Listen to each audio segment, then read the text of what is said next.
ಸಾಧನೆ ಮಾಡಬೇಕು. ನಾವು ಸಂಕಲ್ಪ ಮಾಡಿದ ಮಾತ್ರಕ್ಕೆ ಒಳ್ಳೆಯವರಾಗಬಿಡಲಿಲ್ಲ. ನಾವು ಸಾಧನೆ ಸಂಪೂರ್ಣ ಆಗಬೇಕು. ಯಾವಾಗ ಆಗಬೇಕು? ಕಷ್ಟದ ಮಧ್ಯದಲ್ಲಿಯೇ, ಇರುವ ಕಷ್ಟಕೋಟಲೆಗಳ ಮಧ್ಯದಲ್ಲಿಯೇ ಸಾಧನೆ ಆಗಬೇಕು. ಅವನು ಸರ್ವಜ್ಞರಿ.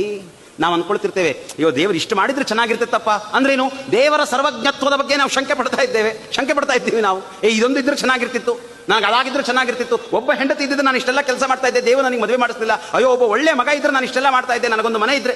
ಸ್ವಾಮಿಗೆ ಗೊತ್ತಿದೆ, ಸರ್ವಜ್ಞನಾದ ಭಗವಂತನಿಗೆ ನನಗೇನು ಕೊಡಬೇಕು ಅಂತ ಗೊತ್ತಿದೆ. ಯಾವುದರ ಮಧ್ಯದಲ್ಲಿ ನನ್ನನ್ನಿಟ್ಟಿದ್ದಾನೋ ಅದರ ಮಧ್ಯದಿಂದಲೇ ನಾನು ಸಾಧನೆ ಮಾಡಬೇಕು. ಎದೃಚ್ಛಾ ಲಾಭದಿಂ ಪ್ರೊಚ್ಚನಾಗುವುದೇ. ಕೊಟ್ಟ ಕುದುರೆಯನ್ನ ಏರಿ ಗಡಿದಾಟಿ ಹೋಗಬೇಕು. ನನಗೆ ಆ ಕುದುರೆ ಇದ್ರೆ ಒಳ್ಳೆದು, ಈ ಕುದುರೆ ಇದ್ರೆ ಒಳ್ಳೆದು, ವಿಮರ್ಶೆ ಮಾಡ್ತಾ ಕುಳಿತುಕೊಳ್ಳೋದಲ್ಲ. ಕುದುರೆ ಕೊಟ್ಟಿದ್ದಾನೆ ಸ್ವಾಮಿ, ಏರು ಗಡಿದಾಟು ಹೊರಡು. ಸಂಸಾರದ ಗಡಿದಾಟಿ ಹೊರಡ್ತಾ ಇರಬೇಕು ನಾವು. ಎದೃಚ್ಛಾ ಲಾಭ ತೃಷ್ಟರಾಗಬೇಕು. ಕೆಟ್ಟ ಹೆಂಡತಿ ಇದ್ದಾಳ, ಭಗವಂತನಿಗೆ ಗೊತ್ತಿದೆ, ಕೆಟ್ಟ ಹೆಂಡತಿಯನ್ನ ಕೊಟ್ಟೆ ನಿನಗೆ ಸಾಧನೆ ಮಾಡಿಸಬೇಕು ಅಂತ.